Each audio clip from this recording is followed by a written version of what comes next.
भाजप आमदार सुरेश धस यांनी एक गंभीर जे आहे आरोप केलेला आहे की बिष्णोई समाजाकडनं माझा खुनाचा कट रचला होता असा आरोप त्यांनी केलाय। माझ्यासोबत धसांना काय नेमका आरोप तुम्हाला काय म्हणायचं आहे? नाही हे बघा, मध्ये ते शिरूरला एक मोर्चा काढण्यात आला, शिरूर शहर बंद ठेवण्यात आलं। आमचं शिरूर लोकसभेपासून कोणाचं काय हो शिरूर बंद असा एक नवीन नारा मला वाटतं काही लोकांनी काढलेला आहे। अरे त्या शिरूर शहरातले बिचारे व्यापारी निघून चालले ना इथून, कोणी पुण्याला, कोणी मुंबईला, कोणी उठत आहे, कोणी बंद करतं। आम्ही काय बंदचं कधी आहे? बरं मोर्चा काढायचा होता तुम्हाला, तो मोर्चा 200-250 लोकांचाच निघाला। बरं 250 लोकांच्या मोर्चासाठी शिरूर शहर का बंद? म्हणजे फक्त दादागिरी करायची तुम्ही, शिरूर शहर बंद करू असे आरोप पण झाले, 200 हरणाचे शिकार झाले किंवा हे झाले। कोण आहे काही बी उगाच काही आरोप करायचं, काही बोलायचं। ते डुकरं फेकरं पकडले असतील त्यांनी, ह्याचं काय केलं? उगाच कोणीतरी मध्ये बोलायचं की ह्याचं शिकार केले आणि त्याच्या बरं त्याच्या घरावरून पकडलेलं मास आहे त्याची येईल ना रिपोर्ट। त्याचं काय संबंध? ऐका, आणि समजा शिकार तुम्ही म्हणता 200 हरणाची केली आणि कुठं आमक्याची केली। अरे बाबा, मी स्वतः तर हरिण, मोर, माझ्याच इथं मयूर अभयारण्य, मोर टिकला पाहिजे, हरिण टिकलं पाहिजे। हरणाच्या बाबतीमध्ये अतिशय चांगलं काम आम्ही जे आहे ते करतो। सिद्धार्थ आहे बघा तिथं एक कार्यकर्ता, सोनवणे, किती प्रेमळ आहे पोरगा सिद्धार्थ सोनवणे। अरे 1-1 तास 2-2 तास मी म्हणजे आता इथं बी बघता तुम्ही, नगरपंचायतीचे कोणते झाडं आहेत का असे बीड जिल्ह्यातली एकतरी नगरपंचायत दाखवा। बाकीची झाडं बघा तुम्ही रस्त्याच्या कडेचे, मी रस्त्याच्या कडेच्या झाडावर लक्ष देतो। तुम्ही माझं मच्छिंद्रनाथ गड बघा, तिथंच किती झाडं लावतो ते बघा। म्हणजे जी संस्था आहे इथं, संस्थेवरती किती झाडं लावतो ते बघा। म्हणजे निसर्गप्रेमी माणूस आहे मी। चिमण्या आल्या पाहिजेत, चिवचिवाट केला पाहिजे इथपर्यंत असा वागणारा मी आहे। पण कुणीतरी यायचं, काहीतरी स्टेटमेंट करायचं, तोंडाला येईन ते बोलायचं, म्हणजे तुमच्या जिभेला हाडच नाही अशा पद्धतीने काही बी बोलायचं। इतक्याची शिकार झाली, अमक्याचे झाले, आता खोक्या त्याची चूक। मी काय म्हणतो, त्या महिलेची छेड काढल्याच्या नंतर त्यांनी त्या याच्या बॅटनी मारलं त्याने व्हिडिओ केलेला होता कोणीतरी, त्याला त्याची सजा मिळाली पाहिजे। खोक्याने ते ढाकणे कुटुंबियाचं ते शेजार राहतात। मी ढाकणे कुटुंबियाला भेटलो आणि खोक्याच्या तिथं बी पाहायला गेलो नंतर। बरं जे काय गुन्हा त्याच्यावरती दाखल झालेला आहे त्याची तो सजा भोगतोय, तो जेलमध्ये गेलाच पाहिजे। त्याला कोणी काय आम्ही म्हणलं का किंवा काय प्रोटेक्ट केलं का? त्याला अटक करू नका असं म्हणलो का? मी अटक केली, अटक होऊ द्या। पण खोक्याचं नाव घेऊन मोर्चा काढायचा, पुन्हा मुंबईत कोणीतरी उपोषण लावायचं आणि त्या उपोषणामध्ये दर्जाहीन भाषणं, तथ्यहीन कुणीकडचे काय भाषणं करायचे।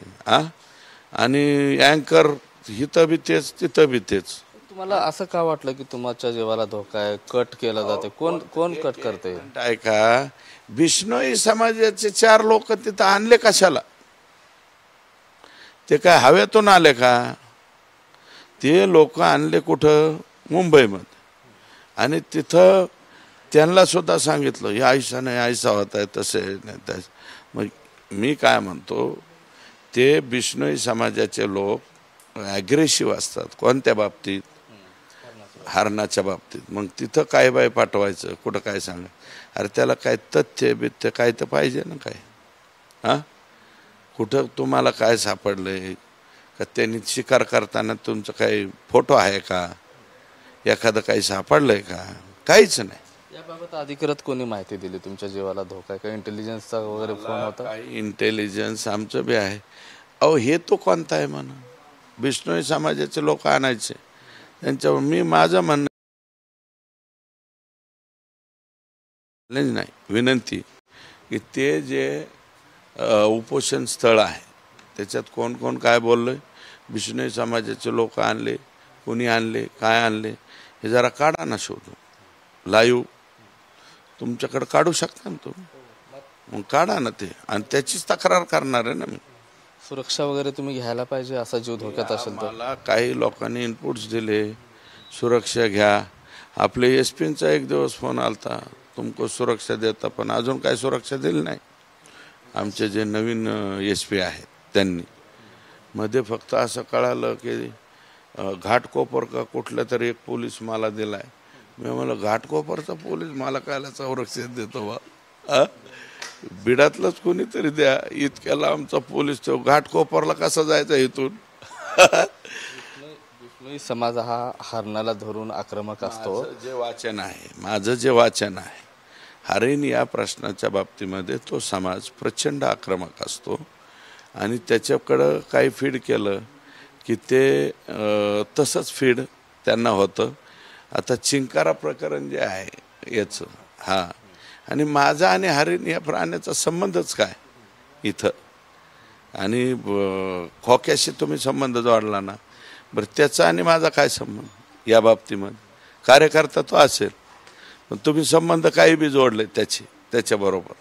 बरं ते गरीब आहे, ते शेड्यूल ट्राईब आहे.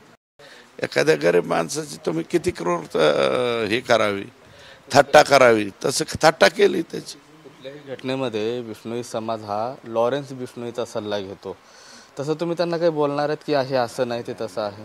लॉरेन्स बिष्णोईचा सल्ला वगैरे असं काही नाही आहे.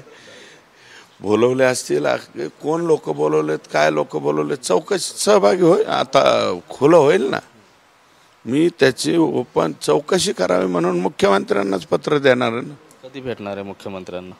मी वेळ मागितलेली आहे. आता उद्या अजितदादा आमच्या जिल्ह्यात येत आहेत, तर डेव्हलपमेंटच्या वगैरे आहे, त्याच्यामुळं उद्या तर काही जाणार नाही, पण परवा दिवशी जाईल वेळ मिळाली तर, नाहीतर मंगळवारी जाईल. जसं तुम्ही सांगितलं माझा जीव धोक्यात आहे, अंजली दमाने असतील किंवा तृप्ती देसाई असेल, त्यांनी आरोप केला की तुम्ही सगळं सिने स्टाईल मांडता. एक मिनिट आहे का, त्यांना अंजली दमानी याला आणि ते काय तृप्तीताई यांना ह्याचं ग्रीव्हियसच येऊ शकत नाही.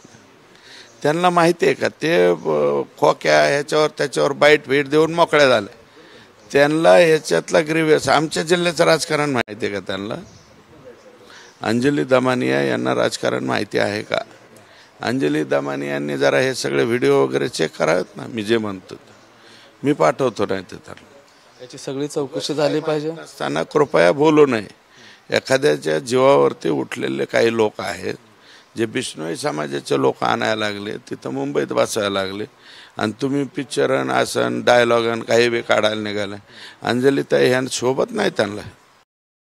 नक्कीच हे होते सुरेश धस, आणि त्यांनी आत्ताच सांगितलेलं आहे की या प्रकरणामध्ये मुख्यमंत्री देवेंद्र फडणवीस यांची मी भेटीची वेळ मागितलेली आहे, आणि त्यांना भेटून चौकशीची मी मागणी करणार असल्याचं आता ते म्हणतात. कॅमेरा पर्सन आप्पासाहेब मोहरकरसह मी महेंद्र कुमार मुधोळकर, TV9 मराठी, आष्टी, बीड.